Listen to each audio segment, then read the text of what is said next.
Hola, buenos días, ¿cómo están?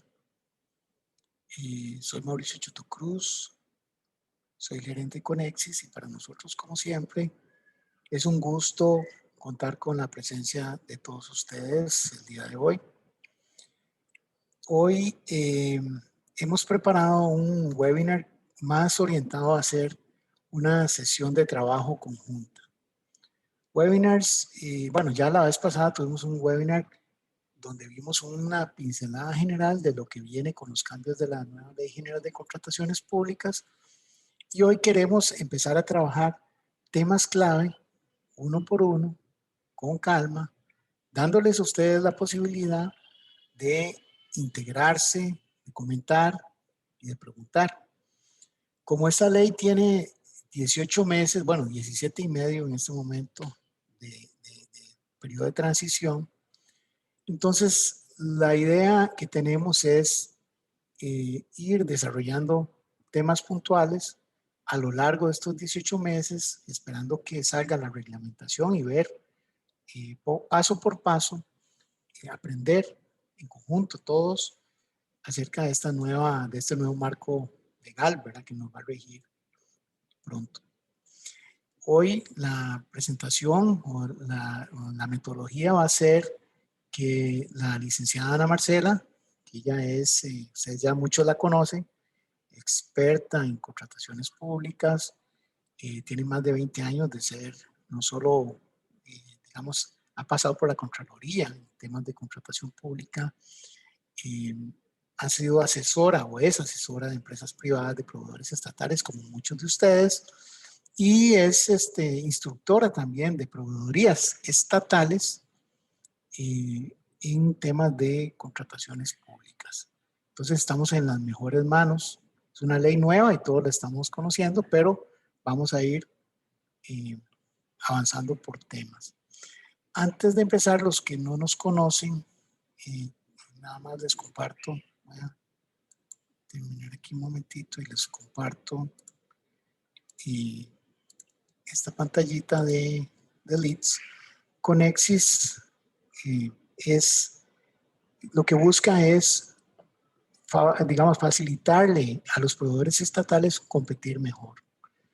Cada día la competencia es más dura, ¿verdad? Sobre todo ahora que hay más volumen de procesos en SICOP. Antes llegaban 3 a la compra, ahora llegan 30. Antes llegaban 30, ahora llegan 300, ¿verdad? Entonces, ¿cómo voy a hacer yo para sobresalir, para lograr ganar esas licitaciones o compras que a mí me interesan? Necesito, sin duda, y eso lo vemos con todos los días nosotros con proveedores, necesito apoyo.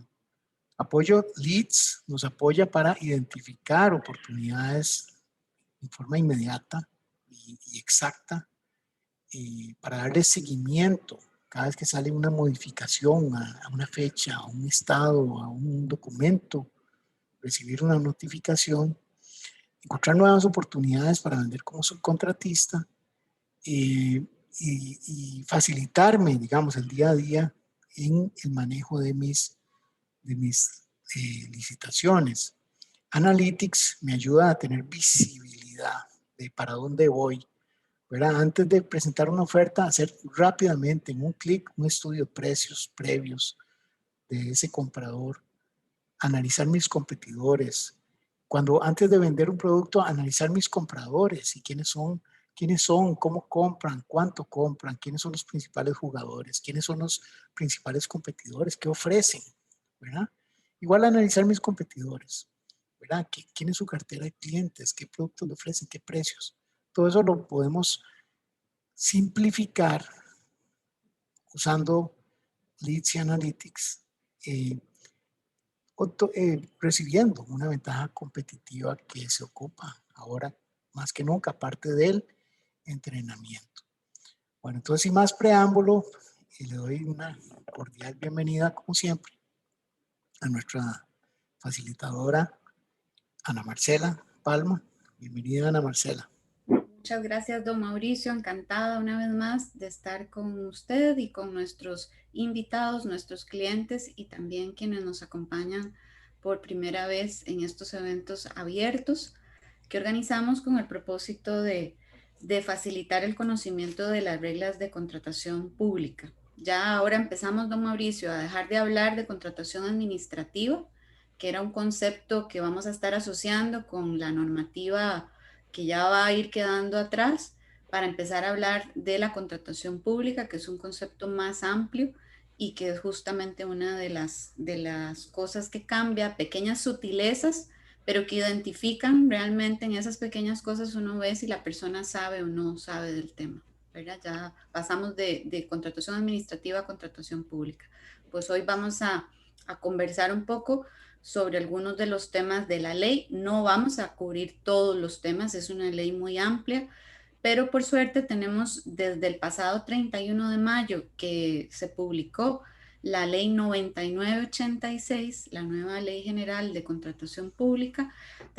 Iniciamos un periodo de 18 meses para la entrada en vigencia de esa ley. Es decir, que actualmente tenemos que ir conociendo esta nueva ley, pero sabiendo que la ley de contratación administrativa, la 7494, sigue vigente, ¿verdad? Entonces, de hecho, nosotros en nuestras capacitaciones vamos a ir abordando los temas de la nueva ley, pero sin dejar de lado los temas de la ley actual, porque esa ley se sigue aplicando, ¿verdad?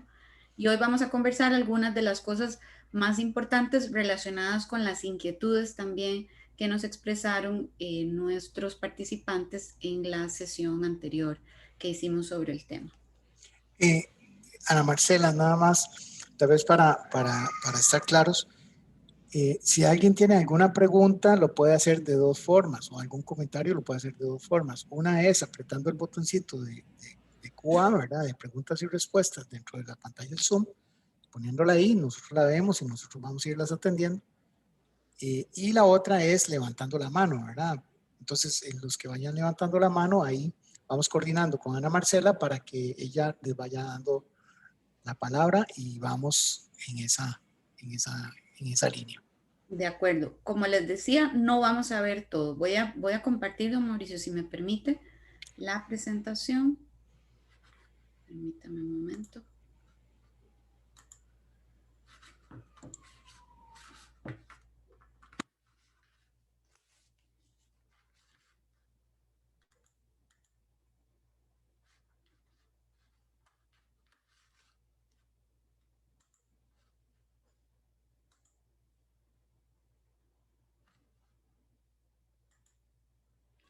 ¿Ya se ve la presentación? Ahora sí ya se ve. Perfecto. Perfecto, gracias. Bueno, pues entonces, muy importante.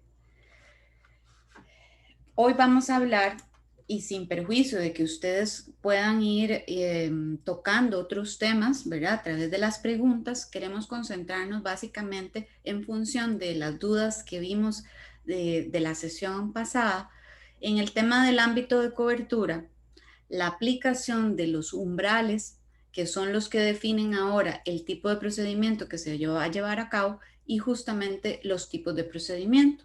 Si nos diera tiempo, también tenemos el tema ahí de los recursos. Y si no, que ese es un tema que nos interesa mucho, pues vamos a hablar de los recursos en otra sesión para dedicarle la sesión completa a ese tema que yo creo que también lo amerita, ¿verdad? Entonces, bueno, básicamente, como les digo, pueden también hacer preguntas sobre otros temas, pero básicamente hoy nos vamos a concentrar en eso.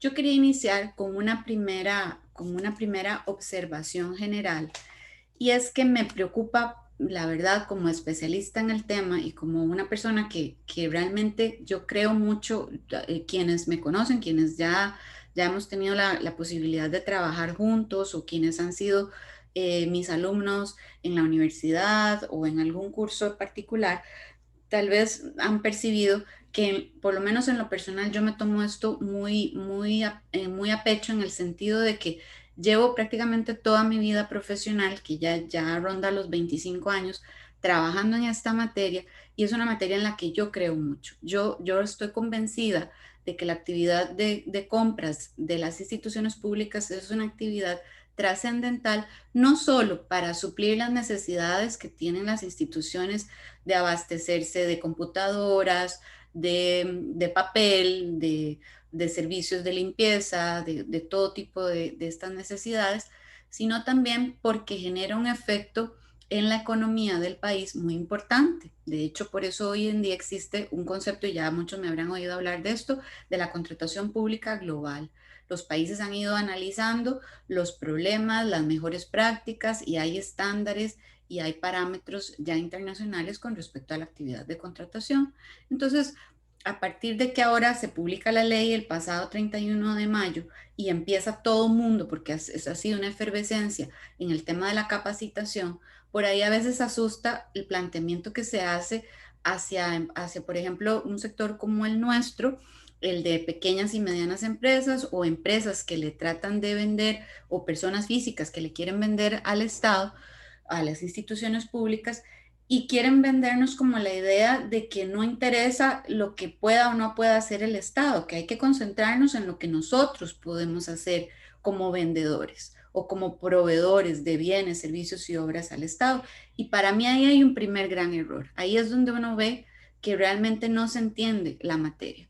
Un contrato, por definición, es un acuerdo en el que hay al menos dos partes. Esa ya es un tema inherente a la figura del contrato. Y si hablamos del contrato administrativo, resulta que una de las partes es un sujeto público y el otro es un sujeto privado en la mayoría de los casos, porque hay también los contratos interadministrativos, pero ese es tema de otra charla. Con lo cual, si nosotros aspiramos a convertirnos en contratistas, si toda nuestra idea es aprender de esta actividad para poder generar más negocio, debemos necesariamente conocer quién es nuestra contraparte, quién es este sujeto público, qué características tiene, cuáles son sus potestades, hasta dónde puede llegar en lo que hace. Esto sería, y voy a usar un ejemplo, y eso que yo no me he casado, pero esto sería, me pensaba yo, ¿cómo puedo explicar esto para que realmente visualicemos el impacto que tiene el conocer a la otra parte? Bueno, esto sería como si nos vamos a casar en un matrimonio. Hay dos personas, ¿verdad? Y yo voy al curso prematrimonial, pero voy solo, no me interesa ir con la otra parte. Yo no puedo entrar en principio, y ya les digo, yo tengo pareja, pero no me he casado, no puedo entrar en una relación de dos sin conocer las expectativas, las posibilidades, la forma de pensar, lo que puede hacer la otra parte. Pues desde esa perspectiva no podemos aprender de la nueva Ley General de Contratación Pública viendo solo lo nuestro, viendo solo lo que nos atañe a nosotros como posibles contratistas, como oferentes. Hay que conocer lo que la contraparte, ese sujeto público, puede hacer. Resulta que las reglas están variando. Yo no estoy tan convencida, como dicen por ahí, de que hay un cambio de paradigma total, de que hay una reforma de Estado. No sé hasta dónde realmente la ley llega a eso. Tengo yo mis serias dudas. Esa es mi apreciación personal, pero sí hay cambios, y esos cambios tenemos que entenderlos desde la lógica completa de la actividad de contratación pública.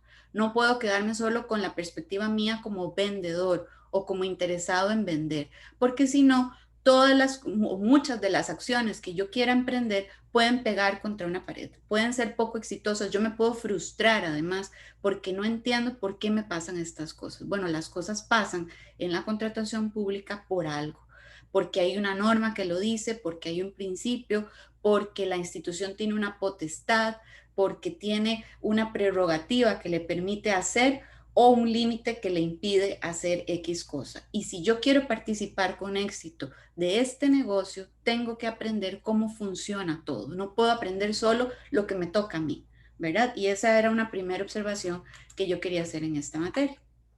Bueno, les decía entonces al arrancar la charla que hoy día, en este momento, al día de hoy, 9 de junio, tenemos este escenario. Tenemos la actual ley de contratación administrativa, la ley 7494, que está vigente desde el año 96 y que se mantiene, está en aplicación. En este momento se sigue aplicando. Aplica los procedimientos que están en desarrollo y se aplica junto al reglamento, a la ley de contratación administrativa, que es un decreto ejecutivo que está vigente y que sigue estando, o sea, que sigue en funcionamiento, como quien dice, ¿verdad? Luego tenemos al lado la Ley General de Contratación Pública, la Ley 9986. Ya hay que irnos familiarizando con el cambio de nombres y el cambio del número de ley. Esa ley, les comentaba, se publicó en el alcance 109 de la Gaceta 103 del pasado 31 de mayo. Viene saliendo del horno, pero es una ley que no rige inmediatamente. Es una ley que rige 18 meses después de su publicación, es decir, que eso nos va a llevar a noviembre del año 2022. Y está pendiente la promulgación del reglamento a esa ley por parte del Poder Ejecutivo, un reglamento en el que ya se está trabajando tanto de parte directamente de la Dirección General de Bienes y Contratación Administrativa del Ministerio de Hacienda, que lidera ese proceso, junto con la Contraloría, que tiene también o va a tener su participación. Bueno, ahora entremos ya un poco en materia. No voy hoy a ahondar en las justificaciones. Entiendo que ya ustedes, muchos nos acompañaron en la charla anterior y también muchos vieron la grabación de esa charla, donde yo explicaba de dónde venía la inquietud del proyecto y todo esto. Hoy no voy a entrar en esos detalles, pero sí vamos a entrar entonces al tema de a quiénes les aplica esta ley. Es un tema que les preocupó mucho en la pasada conferencia, en el pasado conversatorio, y que efectivamente nos tiene que interesar, ¿verdad? O llamar la atención. Bueno, la idea era, con la nueva ley, que desaparecieran los distintos regímenes jurídicos con el que hoy día convivimos, ¿verdad? La ley de contratación administrativa que mencionábamos antes tiene al lado una serie de regímenes, el del ICE, por ahí alguien preguntaba, ¿verdad? El del INCOFER, el de las entidades que se rigen por los principios, como Correos de Costa Rica, como RAXA, ¿verdad?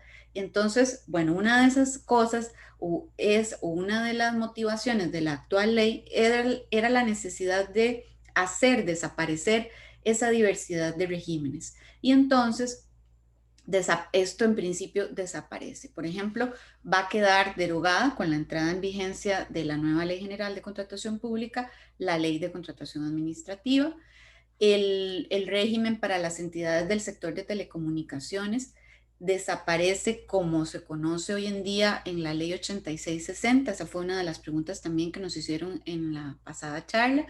Si esa no, la ley toda no desaparece, la ley de fortalecimiento del sector de telecomunicaciones, porque es una ley que abarca mucho más que el tema de contratación pública, pero sí se derogan las normas que tienen que ver con la contratación pública porque se crea un procedimiento especial para el ICE.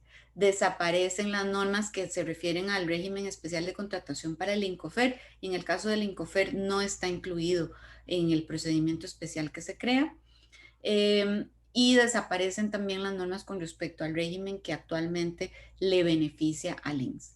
La contratación por principios de alguna forma permanece. Es así que no la pudieron desaparecer del todo, sin embargo, ya no es, ya es más, es menos significativa que lo que existe hoy en día.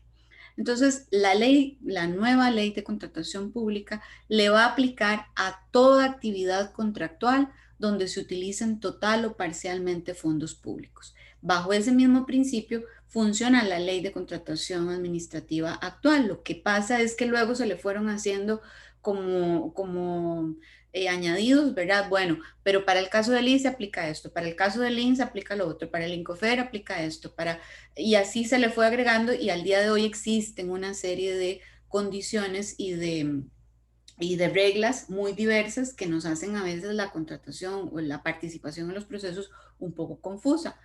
Esto se intenta simplificar, ya les digo, no queda del todo eliminado el régimen de principios, por ejemplo, pero sí se simplifica mucho. El criterio determinante, al igual que ocurre hoy en día, es el uso total o parcial de fondos públicos. En el caso de los sujetos privados, cuando hablamos de sujetos privados, ustedes podrán decir, pero esta no es una ley de sujetos públicos, no empezamos diciendo, efectivamente, lo que pasa es que hay sujetos privados como asociaciones o fideicomisos o fundaciones que reciben fondos públicos para una determinada función, un determinado fin que el legislador consideró importante hacerlo a través de un sujeto privado. Entonces, como reciben fondos públicos, tienen que someterse a las reglas de la actividad de contratación pública. Casos como cuáles, tal vez ustedes dirán, pero ¿como quién, verdad? Tal vez a algunos ya le ha tocado participar en un proceso que no lo lleva una institución pública, lo lleva un sujeto privado, pero a la que le aplican las reglas de contratación pública. Bueno, la Asociación Cruz Roja Costarricense, la Cruz Roja Costarricense, resulta que recibe fondos públicos a través de un timbre, el timbre de la Cruz Roja, que esa es una contribución parafiscal, un tipo de tributo y que por lo tanto califica como fondos públicos, y las compras que la Cruz Roja haga con esos fondos tienen que pasar por estas reglas. Ahora, ¿qué nos dice la nueva ley? Que los sujetos privados que manejan fondos públicos solo aplican la ley cuando la contratación supera el 50% del límite inferior al umbral para la licitación menor en el régimen ordinario. En caso contrario, y ahí es donde yo digo, subsiste el régimen de principios, aplicarán el régimen de prohibiciones, que es un régimen que sufre cambios, eso lo veremos en otra charla, y los principios de la contratación pública. Es decir, que entonces el régimen de principios del todo no desaparece, ¿verdad? Luego tenemos el caso de entes públicos no estatales, que son los típicos colegios profesionales, el Colegio de Abogados y de Abogadas de Costa Rica, el Colegio Federado de Ingenieros y Arquitectos. Estos son jurídicamente entes públicos no estatales. Les aplica la ley solo si su financiamiento es público en un 50%. Y las empresas públicas les aplica también la ley si su capital pertenece en su mayoría al sector público. Sí, don Mauricio. No, tiene cerrado el micrófono. Marcela, para ir al día con las preguntas, tenemos, Sí. bueno, había una mano levantada hace un ratito, pero tenemos 5 preguntas que me parece que podemos ir ventilando de una vez. Bueno, la primera dice Karen, ¿existe la posibilidad de tener acceso al texto completo de la nueva ley? Sí, porque Claro, parece que en el SCJ no está aún. salió publicada, ¿verdad? El 31 de mayo, entonces en la Gaceta, en el alcance, pueden ir a la página de la Imprenta Nacional y por el día, por la fecha, el 31 de mayo, van y buscan el alcance 108 a la Gaceta, ya se me fue el dato, permítanme, a la Gaceta 103 y ahí se puede obtener. Y si no, también nos pueden escribir y yo tengo la versión que bajé de ahí, ¿verdad? Del PDF y se los podríamos facilitar por correo también. O Mauricio, no sé si hay alguna manera de en la página web o alguna... Sí, nosotros ahora más tardito ponemos el correo electrónico o que nos digan ahora al final, que nos digan y nosotros les ayudamos con eso. De acuerdo, pero en la Gaceta, en la imprenta, directamente en la página de la Imprenta Nacional, pueden encontrar el texto publicado en el alcance 109 del día 31 de mayo. Perfecto. Carla nos dice, no me queda claro, ¿el INS le aplica la nueva ley o no?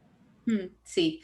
Es que suena todo como muy confuso. Lo que les explicaba es que a esas entidades hoy en día, por ejemplo el INS, el caso concreto del INS, el INS aplica la ley de contratación administrativa, pero con algunas reglas diferenciadas en el tema de recursos, en el tema de refrendo, por ejemplo.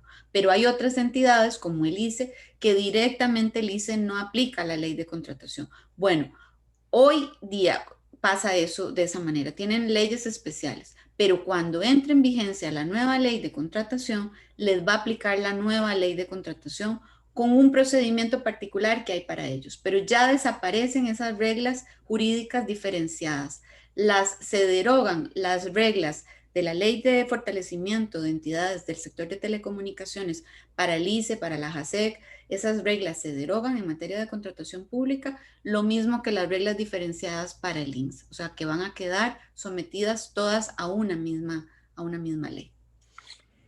Gracias. Diego Armando nos pregunta, ¿qué pasa con los contratos que ya se tienen vigentes? Por ejemplo, hay varios contratos por demanda de bienes por varios años. ¿Algo cambia o se sigue respetando todo lo que finalice el mismo? Sí, hasta que finalice, ¿no? hay un transitorio, el transitorio 1 de la Ley General de Contratación Pública, la que va a entrar a regir, que nos dice claramente los procedimientos de contratación y los contratos iniciados antes de la vigencia de la ley, o sea, todo lo que se haga antes de noviembre del 2022, que va a ser cuando se cumpla el plazo de 18 meses, concluirán conforme a las disposiciones vigentes en el momento de adoptarse la decisión inicial, es decir, que les va a aplicar las reglas de la ley de contratación. Todo lo que ahorita se está gestando, los contratos que hay en este momento y los que se formalizan y pueden ser por varios años y que lleguen digamos, a traspasar o a quedar ahí traspuestos, es la palabra, con la entrada en vigencia de la nueva ley, van a seguir con las reglas con las que iniciaron. Para esos contratos no hay cambios. Serán para los nuevos que comiencen cuando la nueva ley entre en vigencia, para los que cambian las reglas. Gracias, Marcela. Carla nos pregunta, ¿la Fundación Omar Dengo continuará rigiendo por los principios aun cuando los fondos sean del MEP? Si aplica, le aplicará esta regla. Como un sujeto privado que maneja fondo público, aplicará la ley si la contratación supera el 50% del límite inferior del umbral para la licitación menor en el régimen ordinario. Ahora lo vamos a ver. O sea que hay que irse directamente a ver si en el caso concreto le aplica o no según esta regla. Siempre que tengan dudas, vean, esto va a generar muchas dudas. A todos nos está generando, hay mucha información, hay muchas cosas, muchas novedades, muchas cosas que en general se mantienen también, pero cuando tengamos esas dudas en particular, vamos a tener que ir directamente a buscar el caso concreto y verificar y a preguntar si ya no nuestra interpretación dudamos o qué sé yo, pues a preguntar a los expertos. Nosotros la pretensión, y ahí perdón que haga el comercial, pero la pretensión nuestra desde Conexis será darles el apoyo, será darles ahí la ayuda para tratar de solventar esas dudas en el momento en que aparezcan. Pero vamos a tener que ir puntualmente. Ahora me pueden ir preguntando por cada una de las instituciones que yo les voy a decir, habrá que verlo en el caso concreto, ir a revisar si califica según los criterios. Pero en general, cuando el sujeto privado utilice bajo esta regla supera el 50% del límite inferior al umbral para la licitación menor, ahora vamos a ver también eso, pues aplicará entonces la ley. De lo contrario, ahí también para quien nos consulta, aplicarán el régimen de prohibiciones y los principios. Es decir, que al menos los principios, y si ella me dice que los fondos vienen del MEP, serían fondos públicos, ahí suponemos que sí aplicaría la Ley General de Contratación Pública. Bueno, 3 preguntas más relacionadas con el tema de la cobertura, que es, en el caso del Poder Judicial y la Caja, si se aplican, digamos, todas Sí, las nuevas normas de la ahí ley vean general. que lo que está diferenciado, vean que la regla general aplica a toda la actividad contractual donde se utilicen total o parcialmente fondos públicos. Luego la norma lo que hace, esta norma, a diferencia de la ley actual entra innecesariamente, porque la verdad que no hacía falta, empieza en el párrafo 1, los poderes del Estado, o sea, el poder legislativo, el poder judicial, la Contraloría General, va como describiendo las normas. Este artículo, el nuevo artículo 1, ya no lo hace así, porque cuando dice aplica a toda la actividad contractual donde se utilizan total o parcialmente fondos públicos, ahí engloba a la mayoría. La Caja usa fondos públicos, el Poder Judicial usa fondos públicos. O sea, el criterio predominante es el uso de los fondos públicos. Y vean que las salvedades son sujetos privados, porque ya ahí sí hay una regla diferente, o entes públicos no estatales si no llegan a un mínimo de fondos públicos, ¿verdad? Pero en general, todas las demás, ustedes no las ven citadas, pero entonces ahí la pregunta es, ¿con qué compra la Caja? ¿La Caja utiliza fondos privados? No, la Caja lo que administra son fondos públicos, entonces la Caja está sometida a esta ley, el Poder Judicial, y así se pueden ir ustedes cuestionando y ustedes mismos pueden responderse bajo ese criterio de los fondos públicos. Gracias, Marcela. Hay 2 preguntas más. Una de Guido, que nos dice, ¿qué sucede con las contrataciones que deben hacerse con fondos de organismos internacionales como el BID, BIRF, FMI y demás? Esa regla se mantiene, en eso no hay mayor cambia en el sentido de que esas contrataciones normalmente vienen aprobadas por una ley. Cuando probablemente está hablando él de contrataciones donde hay un contrato, un empréstito, ¿verdad? Costa Rica pide fondos, el BID, el banco de estos bancos, el BCIE, nos da un préstamo. Ese préstamo tiene que ser aprobado por la Asamblea Legislativa y esa ley de aprobación trae las reglas de contratación. Normalmente estos organismos internacionales tienen sus propias reglas de contratación. Ellos nos dan el dinero, pero nos dicen cómo gastarlo, en el sentido de que tienen reglas de transparencia, de trámite del procedimiento, y cuando el país acepta el préstamo y aprueba la ley, se compromete a respetar esas reglas. Esas contrataciones, lo que se ha dicho y lo que se mantiene, en eso no hay cambios, es que siempre estarán sometidas a los principios de la contratación administrativa. Van a tener reglas especiales, por decir algo. Una cosa que nosotros vemos muy común en cualquier procedimiento de contratación normal, vamos a decir, es que el acceso al expediente es ilimitado. Yo veo el expediente en cualquier momento, pido la información, salvo la que sea confidencial, no me la van a suministrar, sea en SICOP o sea en el expediente físico, si todavía existe. Pero en estas contrataciones, a veces los organismos internacionales no permiten el acceso al expediente después de la apertura. Le dicen a usted en la apertura, revise las ofertas, tiene un par de horas para ver las ofertas y después de eso el expediente se cierra hasta que hay decisión final. Eso es una característica de este tipo de contrataciones. Y de hecho eso ya se ha analizado si es constitucional o no. Y eso se ha visto que sí, hay una ley especial que así lo permitió y en ese caso pues funciona de esa manera por la particularidad del procedimiento. Pero en eso se mantiene. Las contrataciones van a existir porque en la jerarquía incluso de las normas se reconocen esas leyes que tienen reglas de contratación particulares. Gracias, Marcela. Tal vez terminamos esta sección con, son tres. Hay dos preguntas, pero son del mismo tema. Y después hay una persona con la mano levantada. Sí, no sé si avanzamos un poquito más o don Mauricio, me parece que don Mauricio se quedó sin conexión. A ver.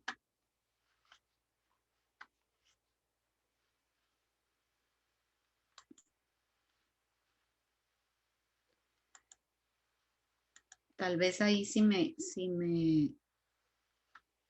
están escuchando en el chat me lo pueden indicar, por favor, porque no sé si solamente, si es don Mauricio. Perfecto, Cindy, muchas gracias. Bueno, continuamos. Ahorita don Mauricio se integrará. Un repaso muy general a los nuevos principios que contempla, hay algunas variaciones, no vamos a entrar a fondo en esto, pero como hemos estado hablando de que hay algunas contrataciones que se van a basar solo en principios, ya no van a ser tantas como las que hoy día existen, pero entonces los principios que la ley estaría contemplando ahora o que contempla son el de integridad, el del valor por el dinero, que nos introduce el tema de ya no considerar la selección de oferentes, la selección de adjudicatarios únicamente por el menor precio, nos obliga a hacer un balance entre el precio y otros elementos, ¿verdad?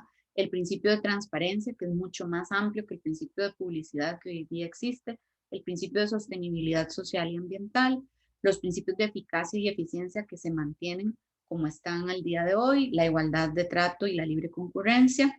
El principio de vigencia tecnológica sí es diferente, porque se nos habla de que el objeto de la contratación pues deberá reunir exigencias de calidad y actualización tecnológica que obedezcan a avances científicos contemporáneos, de conformidad con las necesidades y posibilidades de la entidad contratante, la mutabilidad del contrato, que es lo que permite las modificaciones contractuales, y la intangibilidad patrimonial, que es lo que permite los reajustes o revisiones de precio, básicamente como para recordar el tema de los principios. Bueno, ahora entremos sobre todo en el tema de los procedimientos y el tema de los umbrales.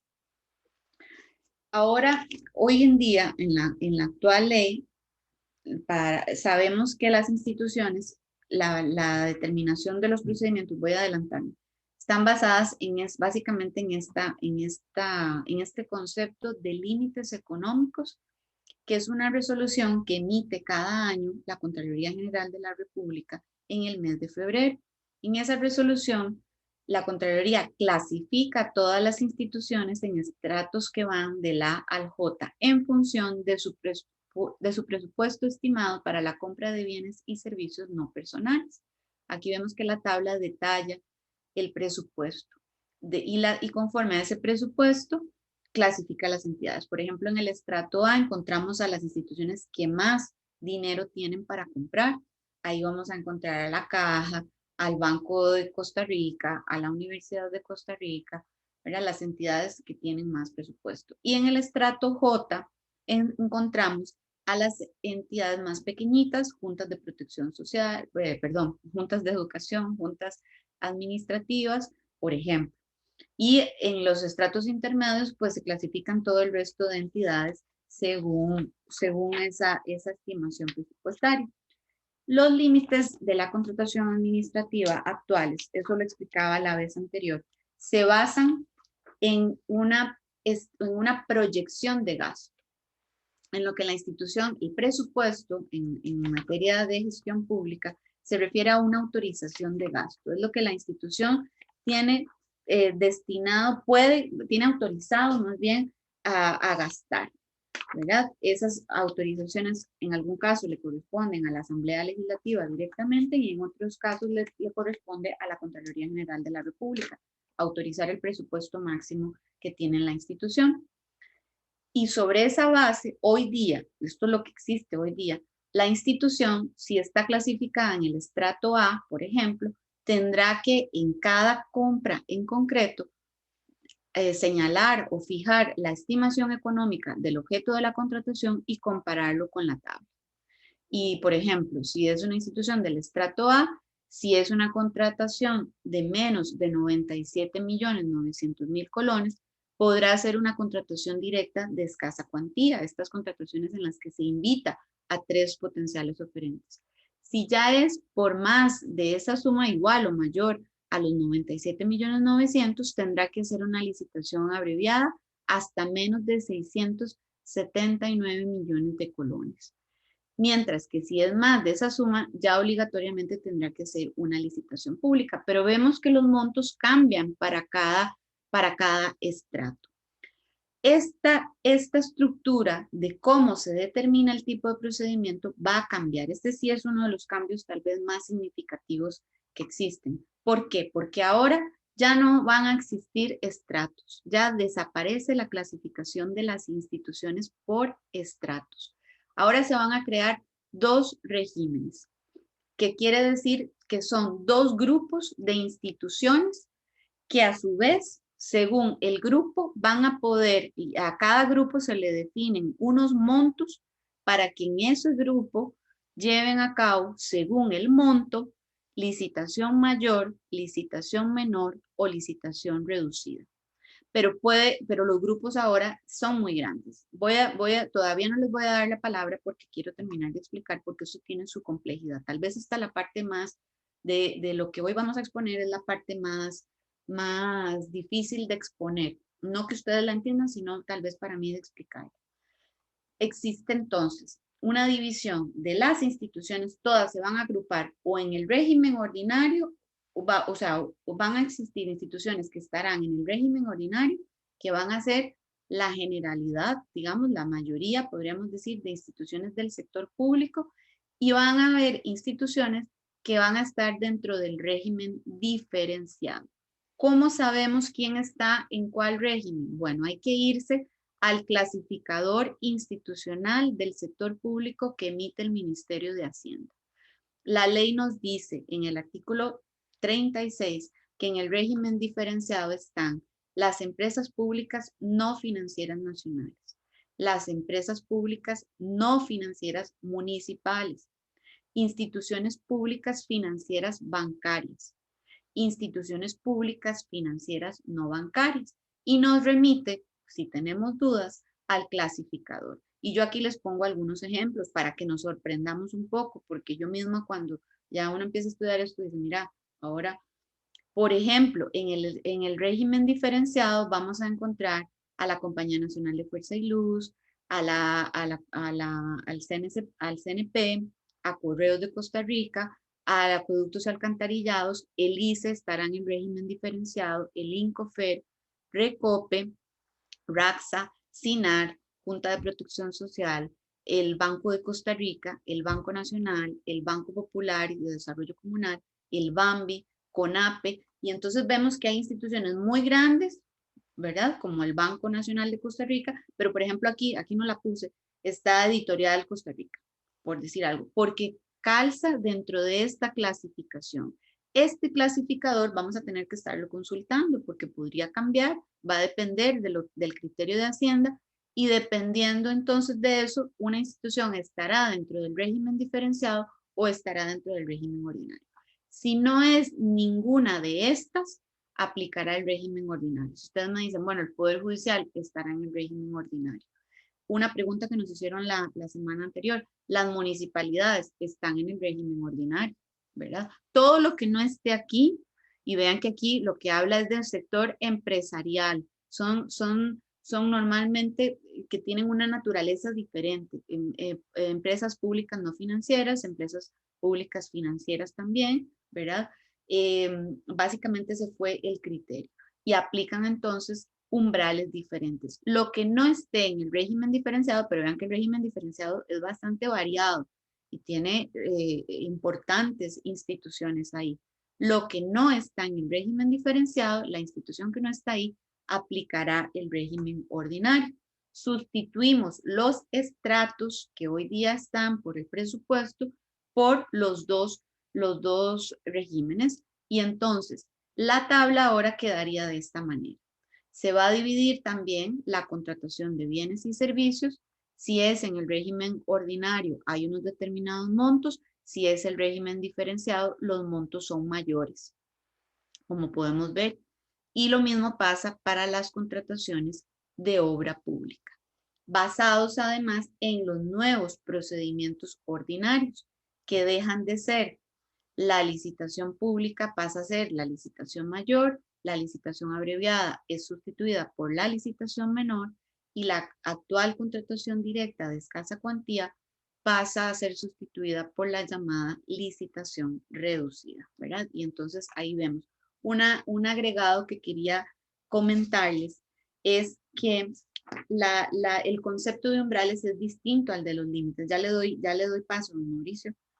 Los umbrales se refieren no a la proyección de gasto como existe hoy día, con los límites económicos, que es lo que se estima que la institución va a gastar. No, los umbrales responden a un criterio diferente. Los umbrales responden a un criterio de ya gasto ejecutado, de lo que ya se ejecutó de presupuesto.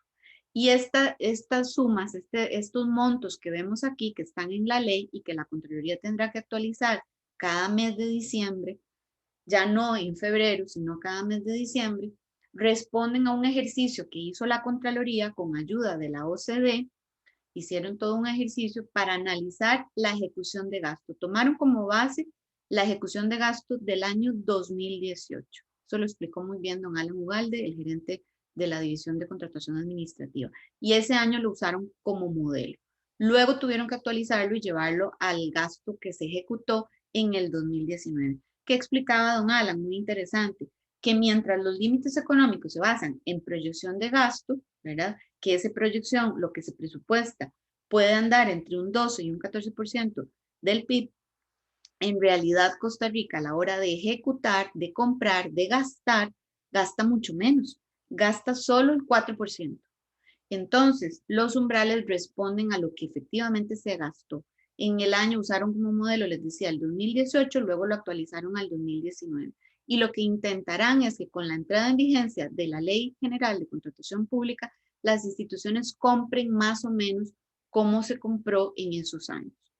Y otro detalle interesante es que él decía, con el modelo actual, resulta que una institución, por ejemplo, va a comprar un vehículo y dependiendo de su estrato, podrá usar, puede que sea una licitación pública, si va a comprar 5 vehículos, si está en el estrato J, dependiendo de la estimación, puede que tenga que usar la licitación pública. Pero si es la caja y está en el estrato A, probablemente para esa misma contratación va a usar la contratación directa. Eso es lo que no se quiere. Se quiere que las cosas se compren a través del mismo tipo de procedimiento, no hacer procedimientos diferenciados para que se compren las mismas cosas. Y entonces ahí se buscaba una estandarización. Don Mauricio, ahora sí. Gracias, Marcela. Me disculpan, es que el internet se fue aquí y estoy con mi teléfono, pero eh, se quedaron pendientes dos preguntas sobre el ICE que habían hecho Guido y otra persona, que habla preguntas sobre los servicios administrados, que si van a seguir a continuarse utilizando, dice, servicios administrados en que las entidades contratan directo al ICE en perjuicio de la competencia de las empresas privadas, que si fuera un concurso público podríamos participar con un grado de especialización Tal realmente vez si requerido. nos pone algún ejemplo como de qué tipo de servicio es que le contratan de forma directa. No sé si son los de telecomunicaciones o cuál será. Tal vez ahí que nos ponga algún ejemplo como para poder tener claridad del alcance. Ahora vamos a hablar un poquito de lo que pasa con el ICE. Otra pregunta de Yanira dice que si todas las instituciones deben comprar por SICOP. Sí.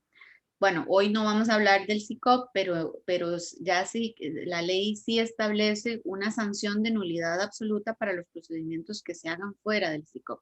Hay que decir que también establece la ley como una posibilidad de pedirle permiso a la autoridad de contratación pública, a la dirección de contratación pública, para que se les exonere del uso de SICOP, pero esas autorizaciones van a ser lo excepcional. La idea es que la mayoría, que toda la actividad de contratación salga a través del sistema digital unificado. No sabemos al día de hoy, eso es una declaración importante, si va a ser el SICOP o si va a ser un nuevo sistema. Al día de hoy es el SICOP, ¿verdad? Y se mantiene, pero pudiera ser que lo que la ley plantea en materia de contratación electrónica es que el sistema que se ponga en funcionamiento debe cumplir una serie de parámetros. Algunos de esos parámetros hoy día los cumple el SICOP, pero otros no, y el SICOP tendría que ponerse en línea, como quien dice, para cumplir con esos parámetros y poder continuar siendo el sistema. Pero la autoridad de contratación podría incluso abrir un proceso de licitación para contratar un nuevo sistema. Eso sí, va a haber uno solo, no va a existir SICOP y va a existir otro más, no. El que se defina, si va a ser SICOP, pues será SICOP. Si va a ser otro, será otro, pero será un único sistema, ¿verdad? Y la actividad, si todos los contratos deberían ir a través de ese sistema, la Contraloría también va a estar integrada en el sistema para resolver ahí los recursos, no tener que pasar por lo que pasamos hoy en día, que si tenemos que ir a Contraloría, las gestiones hay que presentarlas directamente a través de su correo electrónico o ir personalmente a entregar el documento. Eso ya se supone que va a desaparecer, ¿verdad? Gracias, Marcela. Angie pregunta del tema pasado, ¿qué sucede con las redes de cuido? Usualmente son guarderías mixtas, o sea, niños becados y niños no becados. Me imagino que con tema de contrataciones. Lo que pasa es que, si no me equivoco, las redes de cuido en realidad las administra el IMAS, ¿verdad? Entonces, si el IMAS es la que promueve la contratación, el IMAS es una institución que va a estar en el régimen ordinario y aplicará, ¿verdad? No, realmente, de las que yo he visto, la que promueve la contratación es el IMAS. Entonces, el IMAS es una entidad pública. Puede entrar en algún esquema de colaboración con algún sujeto privado, pero entonces volvemos al tema inicial. Si hay un manejo parcial o total de fondos públicos que son los que financian la contratación de ese servicio, aplican la ley en todo su alcance, ¿verdad? Gracias. Ángel pregunta, ¿se mantienen las compras de empresas de forma directa a proveedores, que son instituciones de gobierno? Los contratos interadministrativos sí se mantienen, pero se mantienen con una serie de reglas. Por ejemplo, que una institución debe haber, como parte de eso, tiene que haber un estudio de mercado que determine que la mejor forma es contratar con otra institución y no sacar esto a concurso. Y, por ejemplo, también otra de las reglas es que esa institución a la que se le contrata el bien o el servicio tiene que hacer el 70% como mínimo del objeto de la contratación. Porque ¿qué es lo que pasa con los contratos interadministrativos? Que muchas veces una institución se pone a contratar con otra, pero tiene detrás a un sujeto privado que contrató directamente sin ningún tipo de procedimiento, ¿verdad? Entonces hay burla, nos afecta la competencia. Bueno, eso se trata de evitar poniendo como condición que solo que la institución que va a dar ese servicio que se estamos contratando de manera directa haga el 70% al menos del objeto de la contratación, ¿verdad? Eso es un tema, Katy, no, que yo voy a decir que ese es un tema relacionado con las excepciones, que hoy no estamos entrando de fondo en las excepciones y que probablemente podamos tocar en otra charla más de lleno. gracias. Katy pregunta, en este caso, ¿las federaciones deportivas están dentro de la contratación administrativa? ¿Se va a aplicar la ley, esta nueva ley? Nuevamente, ahí lo que hay que ver es la contratación, la federación es un sujeto público o es un sujeto privado. Ese es un primer criterio. Yo desconozco, para ser sincera, si esta figura, entiendo que son figuras privadas y entonces le aplicará la ley si hay un manejo de fondos públicos en al menos en una condición parcial, ¿verdad? Lo que decíamos ahí, la regla que nos dice el artículo primero. Hay que irse al umbral de la licitación menor y ver la cantidad de recursos públicos que está manejando ese sujeto privado. Y a partir de eso se define si aplica la ley o si aplica solo los principios. Y Shirley nos pregunta, ¿la caja de Seguro Social aparece dentro de ese régimen diferenciado? Pues aparece en No, ese clasificador. Sin embargo, pensaría que está dentro del régimen ordinario. la caja estaría en el régimen ordinario. Pero además, para la caja pasa una cosa, que a la caja le crearon una regla especial en la licitación menor. Vean que aquí, lo que les decía, se crea la licitación pública, o más bien la licitación mayor en sustitución de la pública y la menor en sustitución de la licitación abreviada. Más o menos es así. Para la caja, la compra de medicamentos, de ciertos objetos, le aplica directamente la licitación menor, independientemente del monto. Hay una regla especial por ser la caja, digamos. Ok, pero vamos a hacer eso. Es que tenemos 3 manos levantadas. Vamos a contestar la pregunta de Arturo, que es relacionada con la caja, y después vamos a escuchar en orden a las personas que levantaron la mano. Arturo pregunta, dice 2 consultas. La primera, ¿con la nueva ley existirá algún cambio en los procedimientos especiales que realiza la caja para compras de medicamentos? Y la segunda, ¿en cuál régimen o estrato quedarán los hospitales de la caja, ya que forman parte de la caja, pero cada hospital tiene su presupuesto propio y realiza compras de forma independiente? Ahí le soy sincera, no tengo claro cómo va a funcionar el tema de la desconcentración de la caja. Eso hay que estudiarlo un poquito más porque la norma se refiere a la caja en general y porque hay otro elemento a considerar y es que la pretensión de la ley es centralizar las compras. Entonces, sinceramente, ese tema me lo voy a apuntar para dejármelo para verificar bien cómo sería que estaría planteado el tema de la desconcentración de la caja y los hospitales, porque efectivamente yo no estoy totalmente segura de cómo va a funcionar. En el tema de la compra de medicamentos, los voy a remitir al artículo 60, inciso D, que está dentro de la licitación menor. Está este tipo de procedimiento ordinario. Y el inciso D nos dice, cuando la Caja Costarricense de Seguro Social, independientemente del monto, vean que aquí ya hay una regla especial por ser la caja y por el tipo de objeto a contratar, nos dice, adquiera implementos médico-quirúrgicos, medicamentos, reactivos y biológicos, materias primas y materias de acondicionamiento y empaque requeridos en la elaboración de medicamentos y no se den los supuestos de la ley 6914, que reforma la ley constitutiva de la caja, va a aplicar la licitación menor. Entonces, para la caja hay una regla en particular, ¿verdad? Esa regla es importante porque a eso tendremos que remitirnos. Gracias, Ana Marcela. Entonces, yo tengo aquí 3 personas, Carla, Guido y Octavio. Entonces, voy con Carla primero. Carla, por favor, active su micrófono y nos brevemente, por favor, nos hace su comentario. Buenas tardes. Perdón, buenos días más bien. Es respecto con el tema de los servicios administrados del ICE y específicamente, por poner el ejemplo, un ministerio X le compra al ICE directamente un servicio, entre comillas, llave en mano, que abarca ¿Qué centrales. tipo de servicio, Carla? Podemos hablar de servicios de tecnología IP, servicios que involucran, redes, equipamiento para redes, servicios de hardware para acceso a las redes, de seguridades perimetrales, etcétera, etcétera. El ICE le vende eso a otra institución directamente.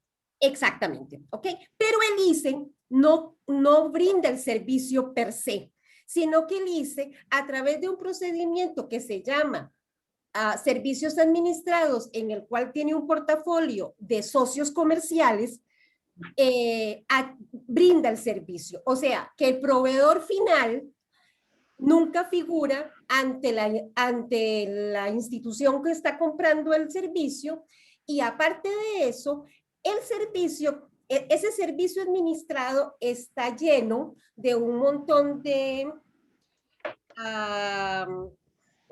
desventajas o no tengo la palabra en este momento, pero por ejemplo, no puedes revisar los expedientes, no tenés acceso a consultas previas al pliego cartelario o en el proceso de la conformación de la oferta. No hay procesos de retroalimentación de cómo fue tu oferta, no hay procesos recursivos, etcétera, etcétera. Entonces, esta figura de servicios administrados, por supuesto, para uno como oferente, es muy importante saber en qué marco va a quedar, porque el oferente al final queda en un proceso de indefensión completa.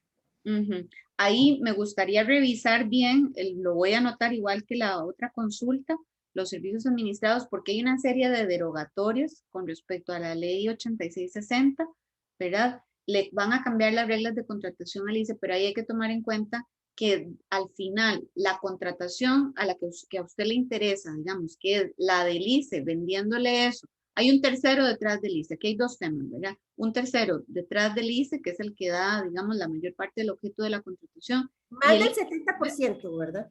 ¿Cómo? Incluso más del 70% que la futura ley estaría estipulando. Bueno, ese sería el límite. El ICE ya no podría venderle a la otra institución ese servicio si él mismo no demuestra que hace, que cumple al menos con el 70% de la prestación del objeto contractual por sus propios medios. Con lo cual ese esquema donde interviene ese tercero al ICE y a cualquier otra institución, la ICPH hace mucho esto también, pues ya les va a cambiar, ¿verdad? Pero la contratación, la otra pregunta que usted me hace, de esa selección que hace el ICE con ese tercero, con el que al final se asocia para llevarle el servicio a otra institución, esa me gustaría revisarla, a ver cómo queda, porque el ICE, ¿por qué ha podido hacer eso? Porque tiene un catálogo de excepciones muy amplio en lo que puede hacer. Puede hacer alianzas estratégicas, patrocinios, o sea, hay una serie, y desde lo que yo entiendo, por eso lo quiero revisar, esos esquemas se le caen. Yo creo que se le caen, pero no estoy del todo segura. Yo me voy a quedar con esa consulta. Nos puede dejar tal vez ahí su correo electrónico para luego contactarla por correo y ampliarle más la respuesta con respecto a esa relación del ICE con el tercero. ¿Cómo hace el ICE para seleccionar eso que usted dice? Esa relación donde no hay completa publicidad, donde no hay libre participación. Bueno, eso el ICE lo hace porque la ley le permitió, dentro de esas prerrogativas, para que fuera más eficiente, entrar en ese tipo de relaciones comerciales sin tanto control. Pero como la mayor parte de las normas del régimen especial del ICE se caen, de hecho todas se caen, yo entendería que eso se va a ver afectado, pero quiero corroborar, ¿verdad? Gracias, Carla, y gracias, Marcela. Vamos si le parece, Ana Marcela, vamos a escuchar a don Guido, que tiene la mano levantada, Claro. y continuamos con la presentación ¿Cuánto nos queda, don avanzar. Guido, de tiempo? Nos queda, bueno, déjeme ver qué hora es, son las 11:30. Yo diría que unos 15, 20 minutos y cerramos y ya. Y todo lo va para la próxima sesión. De todos modos, de estas vamos a tener las que se ocupen. De acuerdo. Entonces vamos con don Guido. Adelante, don Guido, bienvenido.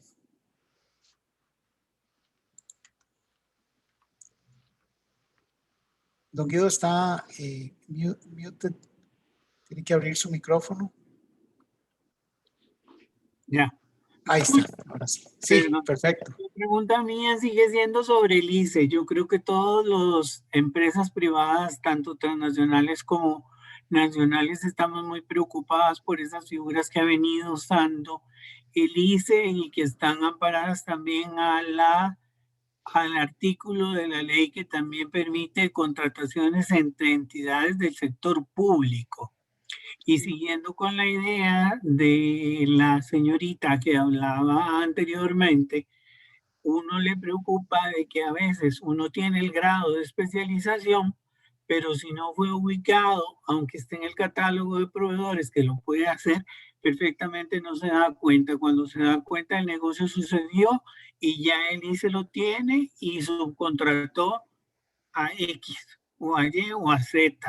Entonces esa sí es una preocupación real porque nos parece que no es una competencia real que se está dando, sino que permite al ICE acaparar una serie de negocios en donde no necesariamente es un especialista. Yo puse ahí el ejemplo de construcción de cárceles, el ejemplo de imágenes médicas, que tiene que ver el ICE con imágenes médicas, el ejemplo también de SPH con el tema de los brazaletes para los privados de libertad, y se dan esa serie de cosas cuando es para empresas de seguridad carcelaria, etcétera, y el ICE no tiene que ver en nada.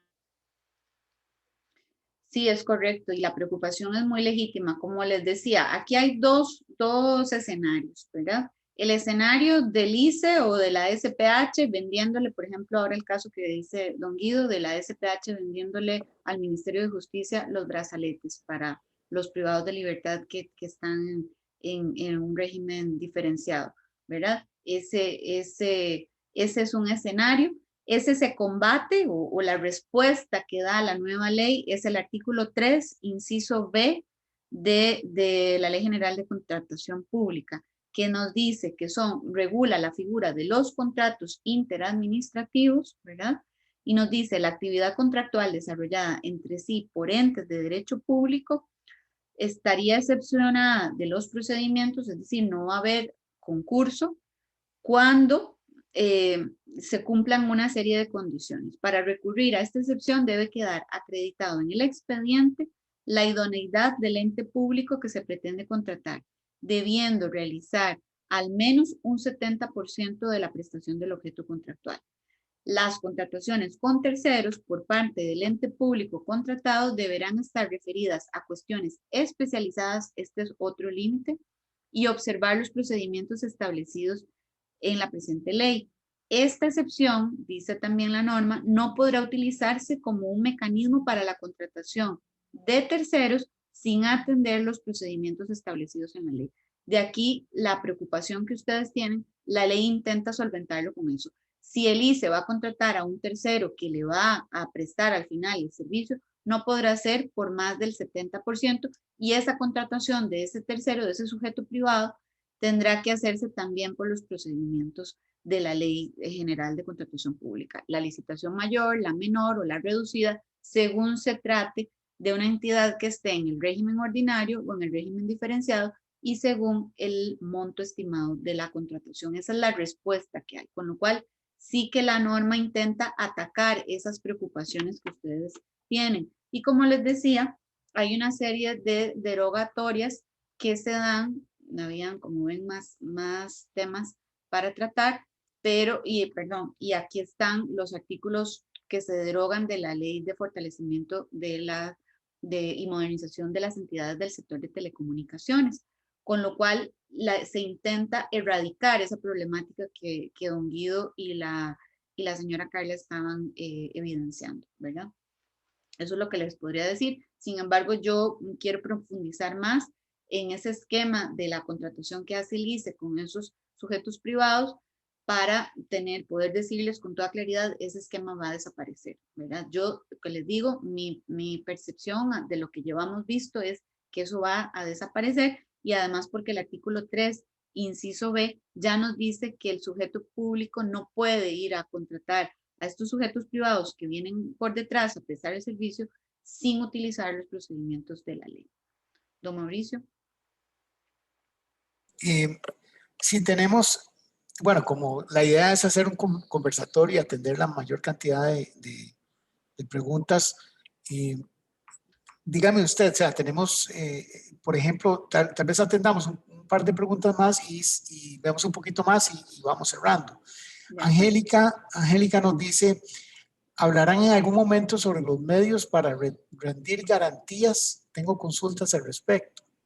Medios para rendir garantías. Sí, hoy no es el tema de la charla, en general no cambian tanto, ¿verdad? No es muy diferente a lo que hoy día hay, ¿verdad? Tal vez, eso sí, tal vez en la parte de pymes se habla que las garantías colaterales o de cumplimiento pueden rendirse con base en un fondo especial para pymes, pero también nos puede hacer llegar las consultas en concreto por el correo, y para la charla entonces poder desarrollar el tema. Hoy no es uno de los temas que está incluido, ¿verdad? Como le digo, tampoco es que cambia muchísimo en esa materia de garantías. No hay en particular algo de lo que yo recuerde ahora que llame la atención, pero si tiene dudas en concreto que nos las haga llegar y con mucho gusto lo abordamos en una siguiente charla. Gracias. Lorena nos pregunta, ¿se mantendrían las compras que se realizan las diferentes instituciones por medio de caja chica o compras urgentes que se realizan en 4 horas? La caja chica se mantiene. Sin embargo, en la caja chica los montos se permiten un poco, se ensanchan, por decirlo así, ¿verdad? Sin embargo, igual cada institución debe regular el uso de la caja chica. Ahora, las compras estas de 4 horas que la persona menciona, perdón, se me fue el nombre, esto sí se elimina, porque eso viene de la figura actual de la escasa cuantía. La contratación directa de escasa cuantía, que está regulada en el artículo 144 del reglamento, efectivamente permite que el jerarca las declare urgentes y puede dar un plazo de 4 horas para presentar la oferta. Eso se eliminó. Eso ya no quedó contemplado en la figura de la licitación reducida, que sería la que se parece, digamos, a la que más se parece a la escasa cuantía. Ok, si quiere continuamos un poquito más y... De acuerdo. Gracias. Bueno, entonces les comentaba, yo la semana anterior, y tal vez repasamos un poquito, a grandes rasgos, comparamos las figuras, por ejemplo, la actual licitación pública con la licitación mayor. En general, se mantienen las mismas características y los mismos requisitos, ¿verdad? Por ejemplo, en el caso de la licitación mayor, está reservada a las compras de mayor volumen. Un detalle importante y que quiero recalcar para que vean la importancia de entender cómo funciona el sistema en relación con los sujetos que lo manejan, los sujetos públicos en este caso, y la pretensión que hay detrás del sistema, es que la explicación que se nos da de la estructuración de los umbrales, y esto es muy importante para efectos de sus estrategias de ventas, pretenden todo este esquema de umbrales, lo que pretende es que haya menos procedimientos, que hayan procedimientos que compren por mayor volumen y que utilicen sistemas dinámicos como los convenios marco. Que las instituciones dejen de hacer por ejemplo, que hoy día se hacen 10 licitaciones abreviadas, que en lugar de hacer al año 10 licitaciones abreviadas, que hagan 1 o 2 licitaciones mayores en el nuevo esquema, ¿verdad? y con un esquema de selección dinámica de contratistas, como el convenio marco, por ese tipo de, hacia eso es a lo que vamos. Entonces ustedes tienen que entender la lógica, porque si de esto está pensado para que disminuya la cantidad de procedimientos que las instituciones van a hacer, ustedes van a recibir un impacto con respecto a eso. Tienen que entender la lógica de la actividad de contratación. Tienen que entender, por ejemplo, que las instituciones van a empezar a usar más figuras como el convenio marco, del que vamos a hablar en una charla en concreto, porque esa figura genera muchas dudas. Y si yo no entro al convenio, el convenio marco es como un gran catálogo de empresas que quedan preseleccionadas, por decirlo así, y que ya tienen un paso ganado, ya están acreditadas, ya se ganaron la primera fase, quedaron acreditadas con una determinada idoneidad técnica y jurídica. Y luego quedan ahí registradas para que cuando las instituciones tengan necesidades concretas de adquisición, los llamen en algunos casos por precio y seleccionan en función de ese criterio. Si yo no entiendo la lógica de esto y vamos a experimentar a partir de noviembre del año 2022 una disminución en la cantidad de procesos que se van a tramitar y eso nos toma por sorpresa, vamos a frustrarnos o posiblemente va a tener un impacto y por eso es que yo intento explicarles cómo funciona todo, desde qué perspectiva están hechos los cambios, porque no podemos ver solo lo nuestro como vendedores. Tenemos que entender hacia qué va. Y una de las cosas más importantes es entender que la lógica de los umbrales lo que pretende hacer es que las instituciones hagan menor cantidad de procedimientos y en cambio hagan procedimientos más grandes que engloben más cosas y que por lo tanto se beneficien las instituciones de las compras por volumen, ¿verdad? Por las economías de escala. Esa es una de las cosas que quería, de las ideas que quería transmitirles. Pues bueno, en materia de lo que son el desarrollo de los procedimientos como tales, en una licitación mayor no vamos a ver cosas muy distintas a lo que hoy en día vemos en una licitación pública. Debe haber una decisión inicial, el contenido presupuestario, garantizarse el recurso humano que va a fiscalizar el contrato, va a haber, ahora dejamos de hablar de cartel para hablar de pliego de condiciones, ese es un elemento que cambia, ¿verdad? Es pura semántica tal vez, pero bueno, eso va a determinar si usted sabe o no. Se van a incorporar o hay que incorporar parámetros para verificar la calidad, indicadores para verificar los resultados del procedimiento, en este caso, pues todo a través del SICOP, en este y en cualquier procedimiento. No hay un procedimiento que esté habilitado a hacerse fuera del SICOP. El plazo mínimo para recibir ofertas será de 15 días, igual que pasa hoy día. Tendrá objeción y apelación, y este es uno de los temas que muchos nos consultan. En el caso de la licitación mayor, la objeción y la apelación serán de conocimiento de la Contraloría General de la República. Eso como para que quede claro. Todos los procesos, ya aquí no va a depender, en el caso de la apelación, de un determinado monto. Si es una licitación mayor, el caso va a la Contraloría. En este caso, la garantía de cumplimiento es obligatoria y se puede hacer licitación mayor en función de varias modalidades, con financiamiento, con precalificación o por etapas. En el caso de la licitación menor, eso dependerá del umbral, ¿verdad? Ya hemos visto que hay un umbral que define, ya sea para el régimen ordinario o para el régimen diferenciado, pero también dice que para el caso, lo que les decía, de las compras de la caja para implementos médico-quirúrgicos, medicamentos, reactivos y biológicos, materias primas y materiales de acondicionamiento y empaques en los que no se dan los supuestos de la ley 6914, que es una ley especial que tiene para regular unas determinadas compras. Lo que no calza en ese supuesto, pero que conforme calza en esta definición, se tramitará independientemente del monto por licitación menor. En la licitación menor también debe haber una decisión inicial, o sea, el cumplimiento de los prerequisitos que siempre se ha exigido, igual que pasa en una licitación abreviada hoy día, un pliego de condiciones, los parámetros para verificar calidad, también parámetros para verificar resultados a través del SICOP. Aquí el plazo para recibir ofertas sí cambia, va a ser de 5 a 15 días, actualmente es de 5 a 20, ahí hay una disminución.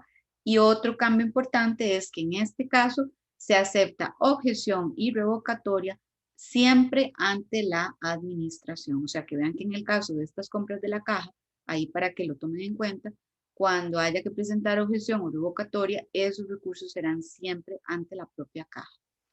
La garantía de cumplimiento es obligatoria y también la institución podría usar modalidades de con financiamiento, con precalificación o por etapas. La gran duda o uno de los grandes temas de la compra directa de escasa cuantía, la que tradicionalmente se usa invitando a 3 potenciales oferentes, ¿verdad? En este caso pasa a ser la licitación reducida según el tipo según el monto y el régimen, pero también para servicios de consultoría en proyectos de obra inscritos en el Banco de Proyectos de Inversión Pública o cuando la institución establece la modalidad de entrega según demanda con tope presupuestario según el umbral que en este caso aplique, ¿verdad? Lo mismo va a tener que cumplirse con todos los prerequisitos, un pliego de condiciones con un sistema de evaluación. En este caso, la publicidad a través también del SICOP, una invitación al menos a 3 oferentes y el plazo mínimo ahí para la pregunta que hacía nuestra participante, de 3 a 5 días en función de la complejidad del objeto. El tema de las contrataciones de 4 horas desaparece, ¿verdad? Y en este caso, un avance importante es que sí se contempla objeción al pliego de condiciones. Esa objeción, como también la revocatoria contra el acto final en licitaciones reducidas, se presenta directamente ante la propia administración. En este caso, la garantía de cumplimiento no es obligatoria y este tipo de contrataciones debe hacerse igualmente a través del SICOP, pero además en el sistema, más bien no en el SICOP, en el sistema digital unificado, debe crearse un registro de licitaciones reducidas, porque lo que se quiere es controlar la cantidad de procesos de esta naturaleza que salen, porque nuevamente la idea no es promover que se hagan muchas licitaciones reducidas, más bien el sistema está hecho para que todo vaya saliendo a través de la licitación menor y la licitación mayor, y en cambio este sea un proceso que sea menos utilizado. La ley contempla como procedimientos extraordinarios el remate, que básicamente cumple las mismas funciones y tiene características similares a lo que se da hoy en día para vender o arrendar bienes muebles o inmuebles. El monto base se fija por un avalúo, se deberá hacer a través del SICOP, el plazo de participación no podrá ser inferior a 10 días hábiles, la adjudicación a través o sea, hará a quien ofrezca el precio más alto, ¿verdad? Por ese bien mueble o inmueble que se está vendiendo o arrendando. Y en este caso no cabe ningún tipo de recurso, expresamente así lo dice el artículo 64. En el caso de la subasta inversa electrónica, que es la figura que se conserva del régimen actual, también se deberá hacer a través del SICOP. Aquí no importa el monto, se hace para adquirir bienes y servicios comunes y estandarizados, o también se podría utilizar para comprar tecnología que cumpla estos requisitos de ser comunes y estandarizados, ¿verdad? Y aquí se elige la propuesta de menor precio luego de un proceso de puja a la baja. La invitación tiene que dar al menos 5 días hábiles y aquí sí se acepta un recurso de revocatoria. El procedimiento especial que quería comentarles del caso del ICE, del INS, de la JASEC y la SPH. Este es un procedimiento contemplado en el artículo 68 que lo pueden utilizar con independencia del monto de la contratación. En este caso, en el caso del ICE, la JASEC y la SPH, la ley lo que nos dice es que solo lo pueden utilizar para adquirir bienes, obras y servicios destinados a generar, instalar y operar redes, prestar y adquirir y comercializar productos y servicios de telecomunicaciones. Es decir, que este proceso es muy puntual, ¿verdad? Es para cubrir esas necesidades. Básicamente, ¿qué consiste? Tienen que cumplir con una decisión inicial, invitar al menos a 5 oferentes. El plazo para recibir ofertas será entre 5 y 15 días. Le van a aplicar, pueden aplicar reglas de subsanación de las ofertas como en cualquier procedimiento, mecanismos de mejora de precios, deben exigir garantía de cumplimiento y deben motivar el acto final. Tiene objeción al cartel, esto es diferente. En el conversatorio pasado, un participante nos exponía la preocupación por el hecho de que hoy en día en las contrataciones de escasa cuantía que hace el ICE no hay recurso, ni de objeción ni tampoco de revocatoria. En este procedimiento especial, Lo que no, primero que hay que aclarar que lo que no se refiera a eso, el ICE lo tendrá que sacar por los demás procesos, ¿verdad? Dentro del régimen diferenciado del que es parte. Pero lo que se refiera a adquisición de bienes relacionados, obras o servicios destinados que cumpla con estas condiciones, podrá hacer este procedimiento especial, pero ahí sí va a haber objeción y sí va a haber revocatoria, ¿verdad? Ese es un avance importante. En el caso de lo que es el INS, en el caso del INS, ahí se le cambia, déjenme parar. Tiene que ver el procedimiento en particular, es para que pueda comprar cosas relacionadas con la actividad propia de los seguros y reaseguros, ¿verdad? Básicamente la norma lo que nos dice es cuando contrate servicios de intermediación de seguros y los servicios auxiliares que prevé el artículo 18 de la Ley Reguladora del Mercado de Seguros. Y básicamente es el mismo procedimiento. También la ley contempla una contratación abierta de servicios para instituciones y empresas en competencia y una contratación de tecnología también para instituciones y empresas en competencia, que lo podemos ver con mayor amplitud en otra de las charlas. Esos son los artículos 69 y 70.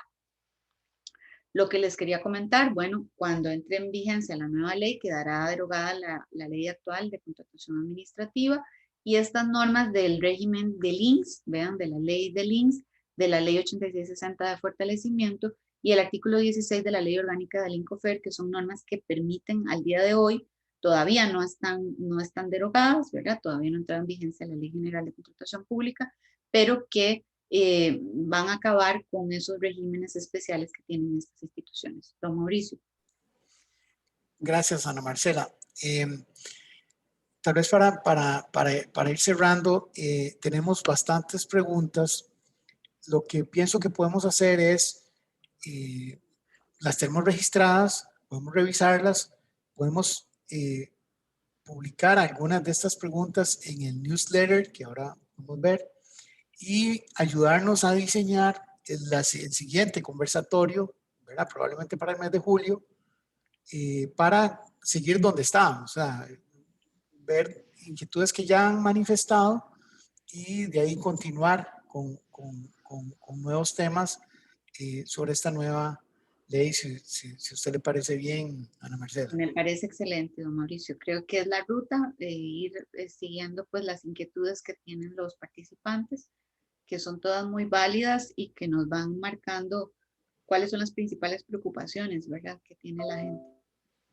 Sí, creo que la dinámica ha funcionado bastante bien. No hemos podido atender todas, pero ya vamos tirando una línea para el siguiente conversatorio. Me alegro que hayamos podido atender bastantes de estas consultas y antes de terminar dos cositas, aparte de agradecerles a ustedes su amplia participación y su permanencia en el webinar, recordarle que ustedes automáticamente eran 2 por 1 en este webinar. Entonces están cordialmente invitados para acompañarnos de hoy en 15 a esta nueva charla que se llama Vende al Estado aliándote con otros proveedores, donde vamos a ver temas de consorcios y subcontratos y con la ley actual y cambios que vienen para la nueva ley, ¿verdad? Entonces es un tema que puede ser de interés para muchos. Le estamos dando énfasis a las empresas más pequeñas que pueden aliarse con otras empresas para lograr vender al Estado directamente o para vender como subcontratista o como un proveedor futuro. Y después todas las personas, se nos llenó este curso, es decir, rapidísimo, de recursos de objeción con la licenciada Ana Marcela, que empieza la próxima semana, el 15 de junio, y les vamos a enviar por correo electrónico antes de este viernes, les vamos a enviar las invitaciones por Zoom, ¿verdad? Con una sola invitación, ya quedan todas las sesiones registradas y de cada sesión van a recibir un recordatorio el día antes, un recordatorio la hora antes de empezar, para que estén bien programados. para terminar, como siempre, les voy a proyectar este sondeo que solo tiene dos opciones de contestación. La primera es si les gustó el webinar, espero que sí, ¿verdad? Para seguir haciendo estas sesiones de trabajo, ¿verdad? Creo que cada vez estamos conectándonos mejor, digamos, con ustedes, ¿verdad? La idea es poder, digamos, dialogar más cuando están tantas personas, ¿verdad? Tantos participantes. Y lo segundo es ofrecerles a los que todavía no son clientes de nosotros, ¿verdad? Tenemos más de, o sea, casi 1000 suscriptores en este momento, empresas pequeñas, medianas y grandes. Tenemos un 25% de descuento, ¿verdad? Para los que den clic en si desean información o una demostración de cuáles son los servicios que nosotros ofrecemos. A todos los que nos preguntaron que si les vamos a enviar la grabación, lo que vamos a hacer es enviar la grabación, ¿verdad? La grabación de esta charla, de este webinar, les va a llegar muy probablemente durante el día de mañana, si no llegara mañana, al día siguiente. Y en esa grabación vamos a incluir 2 videitos interesantes sobre cómo competir mejor con Conexis, que los invito también a verlos. Uno específicamente de manejo de Conexis Assistant y cómo me ayuda, y otro de temas de prácticas, o sea, temas que nosotros detectamos en las reuniones que tenemos todos los días con proveedores estatales, de prácticas que siguen, ¿verdad? Manejando CCOP y digamos, ¿qué pasa con esas prácticas? Entonces, los dos están interesantes, los invitamos a verlos. Les agradecemos mucho su participación. Ana Marcela, como siempre, súper agradecidos con su excelente presentación. No sé si quiere dar algún mensaje final. Mauricio, muy agradecida nuevamente con usted también y con nuestros participantes. Gracias por la valoración del webinar. Yo espero transmitir pues la información que tenemos, que buscamos cada día de primera mano de las mejores fuentes y de la preparación que uno en lo personal asume para ponerle al servicio de nuestros clientes y nuestros invitados, y esperamos que nos acompañen en los siguientes eventos. Muchísimas gracias. Bueno, muchas gracias, Marcela, y muchas gracias a todos ustedes, y estamos como siempre para servirles, ¿verdad? Estamos a las órdenes. Es un gusto tener contacto cada día más estrecho. Bueno, saludos, aquí los dejamos un ratito con el poll para que lo revisen con calma, y nos despedimos y nos vemos dentro de 15 días. Saludos, muchas gracias.